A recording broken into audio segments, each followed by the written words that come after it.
I'm Aubrey Sitterson, and this is SKALD. You're listening to the only story that matters, and there's absolutely nothing else like it. Each week, I write an episode of this brutal, mean-spirited, psychedelic tale, and then I record it in one single, flawless take. SKALD is serialized, but you shouldn't feel like you have to go start at the beginning. Instead, dive in right here with the best episode of the show yet.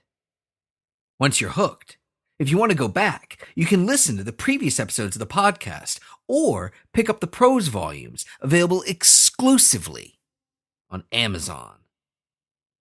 Or, if you'd rather, just keep listening to the newest ones, as there will be a new one hitting your inbox next week. This isn't me reading you a story. This is me telling you a story. This is SKALD, part 92.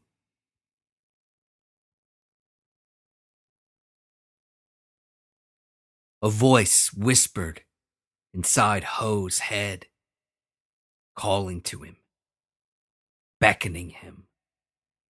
As he, the Vermin Prince, and Mole crowded around the window, as they struggled to stay standing in that shaking, swaying, crumbling tower, they looked out upon the city, looked out upon Ravenna with grave, dire expressions on their pained, exhausted faces. They looked out upon the broken, dying city. They looked out upon the fleeing, panicked crowds. They looked out upon the fires that began cropping up throughout Ravenna.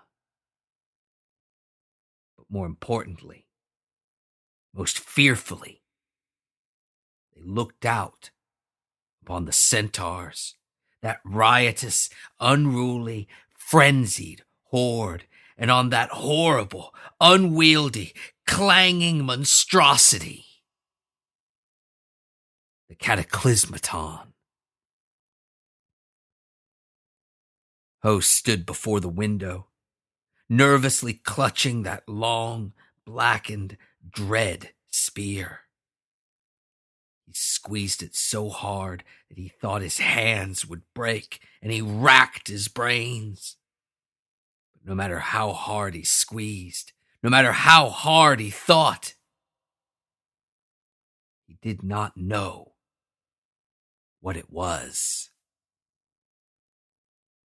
He'd heard of centaurs before, had read descriptions of their fearsome, bestial aspects, had even seen grotesque paintings of their half-equine form.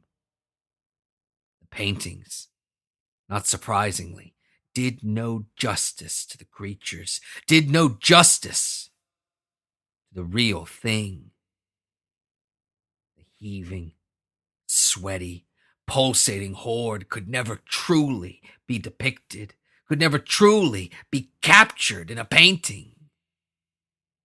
They were larger. They were fiercer.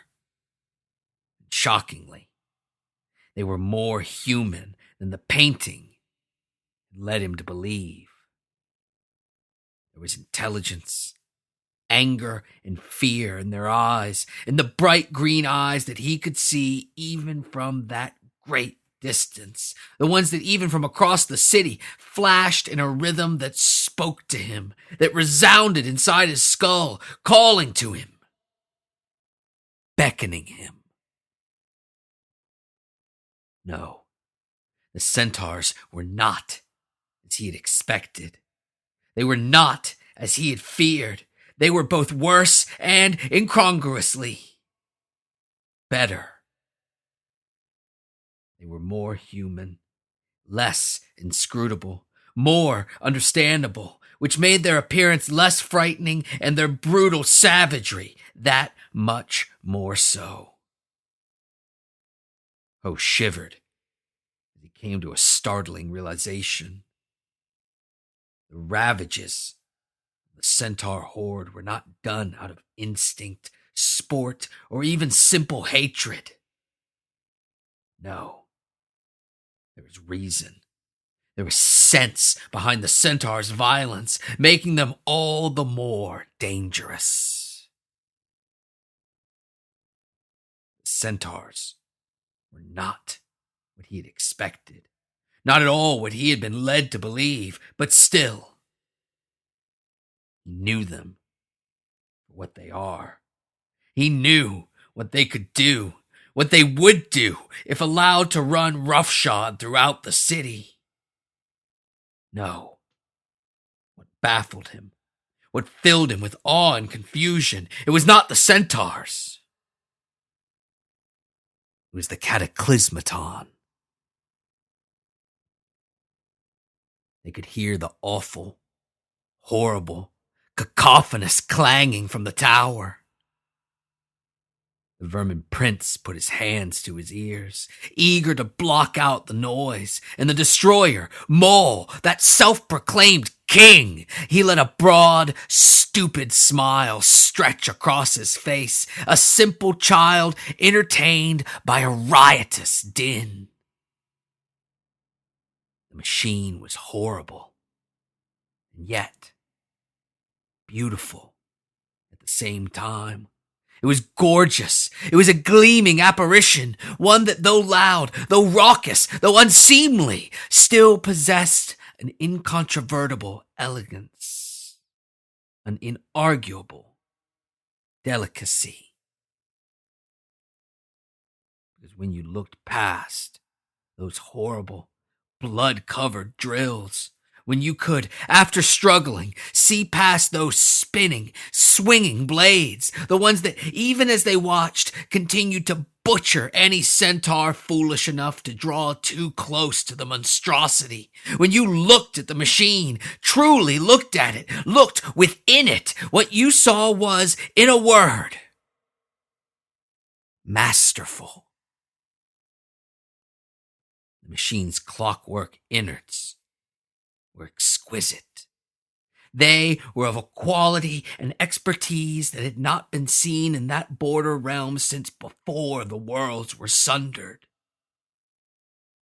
Poe stood in awe of it, mesmerized by how such beauty could summon forth such brutality and misery, horrified by how even the finer pursuits of progress, how the drive for development, for knowledge, not only could be put to such foul uses, but would inevitably be put to them.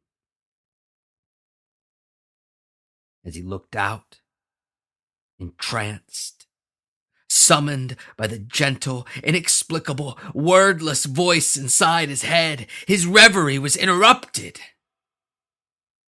by the vermin prince. Magnificent! A cataclysmaton!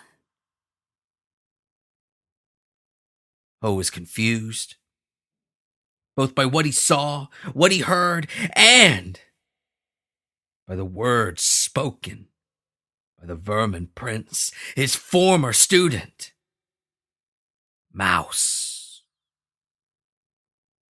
The cataclysmaton.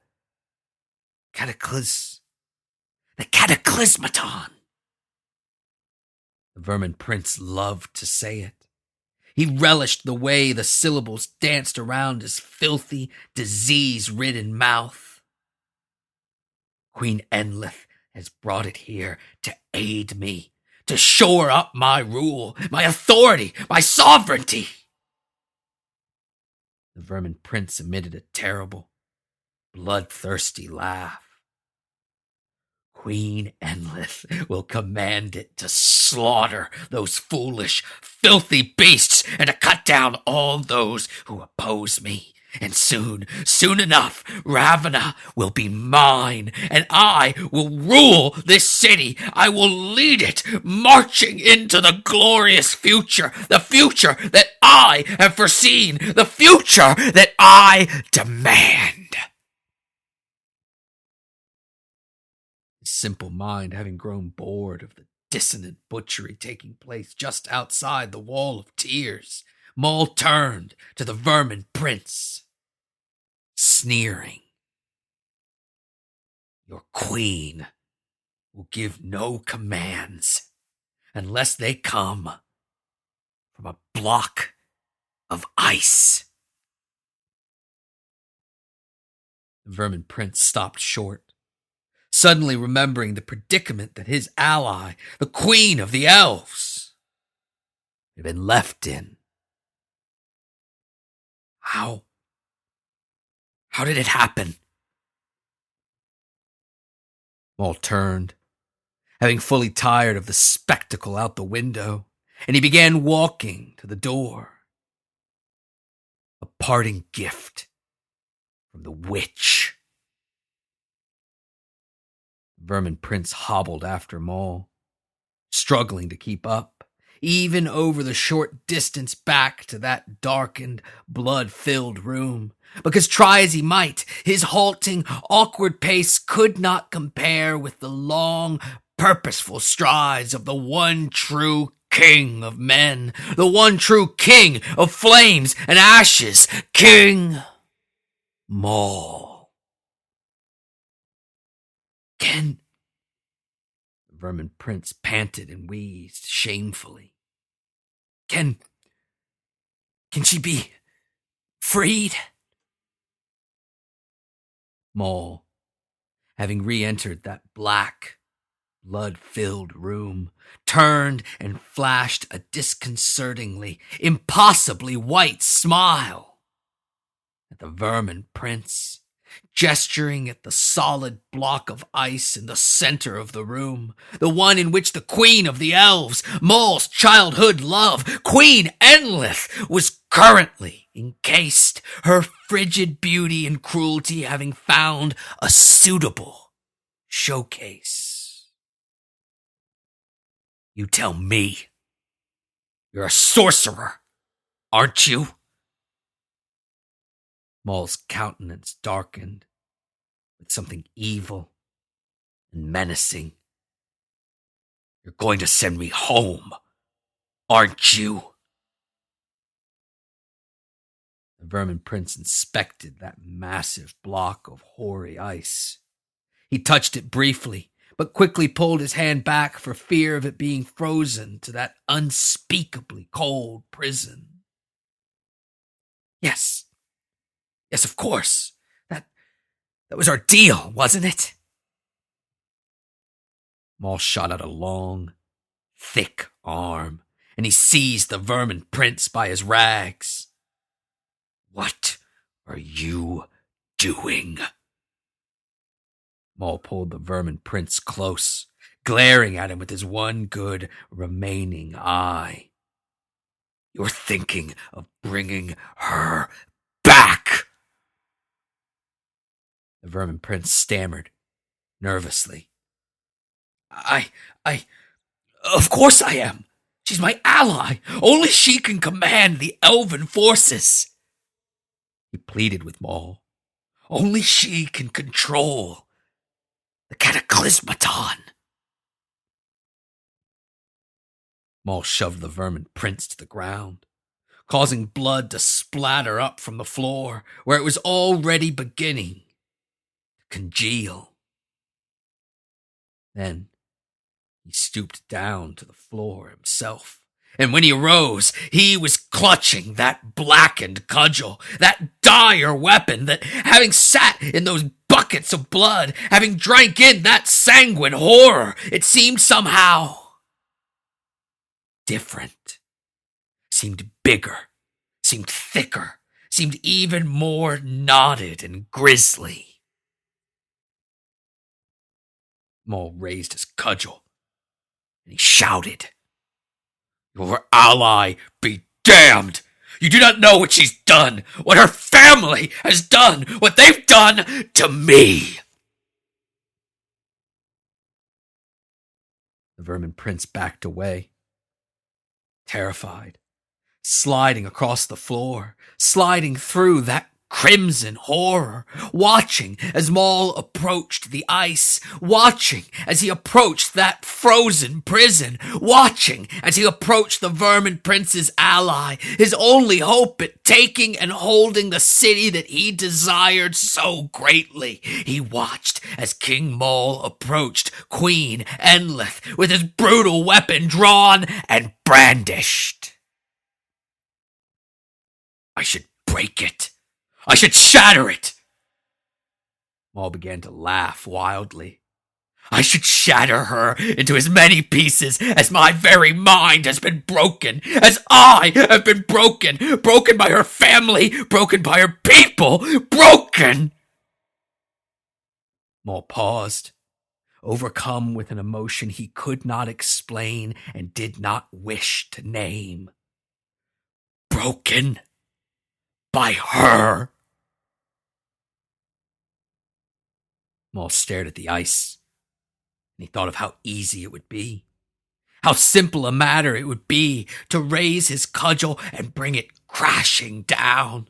It was something he'd done scores of times, hundreds of times, thousands of times. Bringing death had been his only vocation, his only calling, and he needed nothing more to do it than that simple, brutish branch of the world tree. It would be so easy to do, so easy to shatter the ice, to break that prison and the prisoner within it. It would be so easy to free himself from her hounding, to free himself from her vengeance, from her maniacal quest for revenge. So easy to ensure that she would never, even years from now, that she would never storm into his realm, never storm into the realm of men, that she would never confront him, she would never challenge him, he would never see her face again. And as he thought of how easy it would be, how easy it would make things, he looked upon her face, that cold, calculating, statuesque, beautiful face, and he realized how difficult it would be. The Vermin Prince's mind spun. He had already begun to make other plans, to search for them at least, to find the right direction to take in the wake of Enlith's death, after having lost the only ally that truly mattered. But as he racked his brain, as he prepared himself for the awful crash that Maul's club would coax out of that block of ice, prepared himself for whatever gruesome noises would accompany Enlith's miserable death, he found himself shocked because Maul, the one true king of men, the one true king of flames and of ashes, he lowered his weapon. Maul turned to the Vermin Prince, his face twisted up in confusion and hatred and anger and longing. And he growled, "Bring her back only once I am gone, once I have been returned to my realm." The Vermin Prince, overjoyed, relieved, began to force himself to his feet. Yes, of course. Maul interrupted him, thrusting a shaking finger in his direction. If you do me false, I shall know. I shall find out. I will kill her. I will finish it, finally, and then I will drown you in her blood. The Vermin Prince didn't know how not to further anger the savage. He didn't know what to say. But Maul knew exactly what he wanted. Get on with it then. Weave your magics, your foul magics. Send me home. The Vermin Prince His voice startled back into him. He spoke quickly, nervously. Yes, yes, yes, of course. All I need is the spear. It is immensely powerful, and fortunately, our friend Ho is already... When the Vermin Prince turned to face the doorway, to look out into the hallway where he had been sure he had seen Ho, where he thought he had seen him just a moment before, standing there, speechless, motionless, when he turned to look for his former master. He saw no one. He saw nothing but that long, blackened, dread spear lying unceremoniously upon those worn, polished stones. The Vermin Prince hobbled over to the spear. I don't know what happened to him. I do.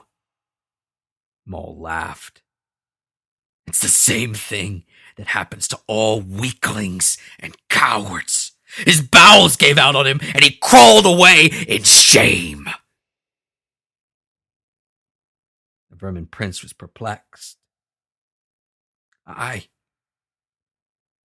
Perhaps you're right. Who cares if I'm right? Maul roared. All I care about is going home. Now! Finally! Now get on with it! The Vermin Prince swallowed hard.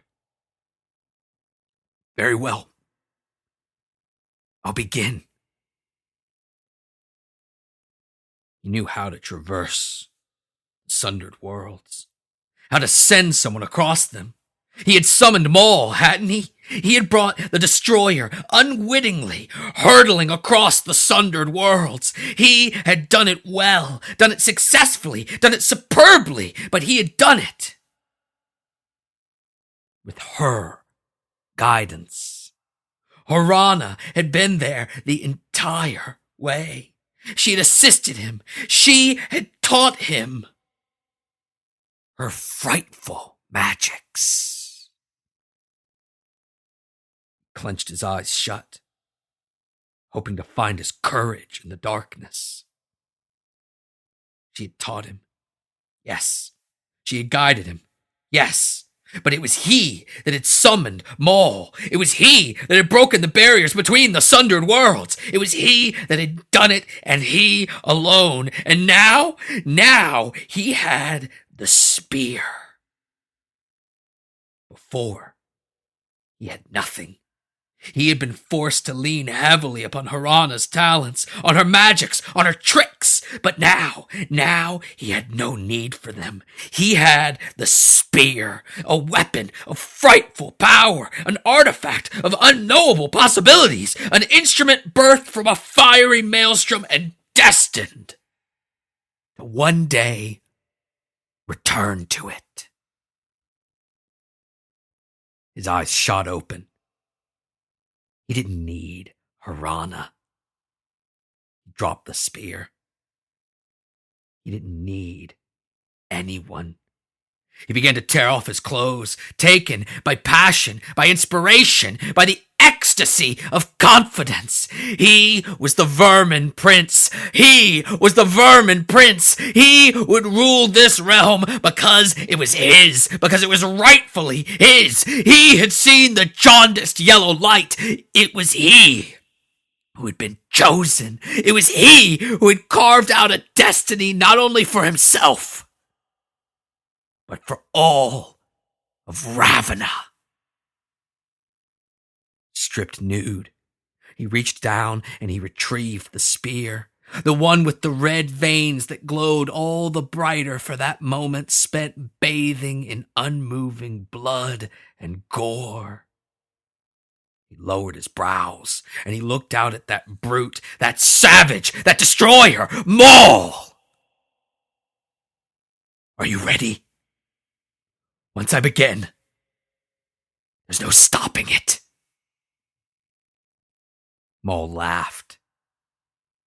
I I've been ready for this since the day I was first abducted. From the very first night I spent with my kidnappers. From the very moment that I realized what had been taken from me. A wide, terrifying rictus grin stretched across his face. Send me home now. The vermin prince shivered with anticipation.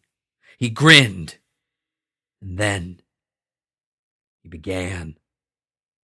With motions far more elegant than could have been expected from his broken, shrunken, filthy form, he used the spear to draw arcane symbols upon the floor.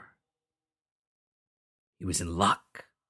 The congealing blood proved to be the perfect medium for his grisly artistry, as it was just thick enough for him to move and reposition it, just thick enough to stay in place, fearful of the eldritch power contained in those terrible, terrifying symbols.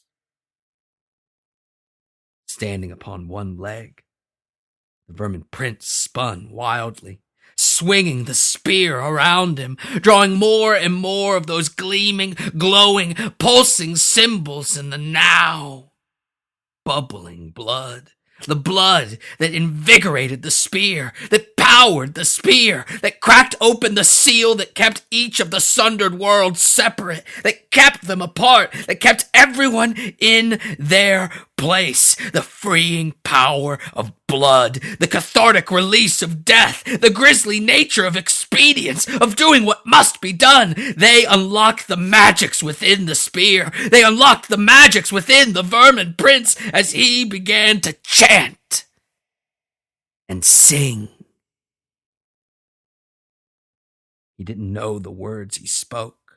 He didn't know the melody he hummed. He didn't even recognize the voice that issued forth from his lips. He had no control. He had lost it. No, he had given it away. He had willingly given up control of his body. He had entered the ecstasy and the frenzy as he called out to a frightful power, a power that not even Harana had touched, one that she had feared to meet, one that, instead of calling upon, instead of bargaining with it, she had instead studied and utilized all manner of forgotten spells and techniques. She would do anything in her cowardice, in her craven fear. She would do anything to avoid making that deal. But the vermin prince, he knew that he was no coward. So he courted that great power. He accepted the terms. He signed his name, written with the head of that spear, scrawled out in blood. He accepted the deal, and his vision was filled with a shining, shimmering mouth, one that curled up into a cruel, sardonic, rictus grin, a grin that filled him with power and with fear, with frightful power, with powerful fear, a grin that blasted his mind and drove out all awareness, that banished all sense. And when the grin turned to a smile that turned to a laugh,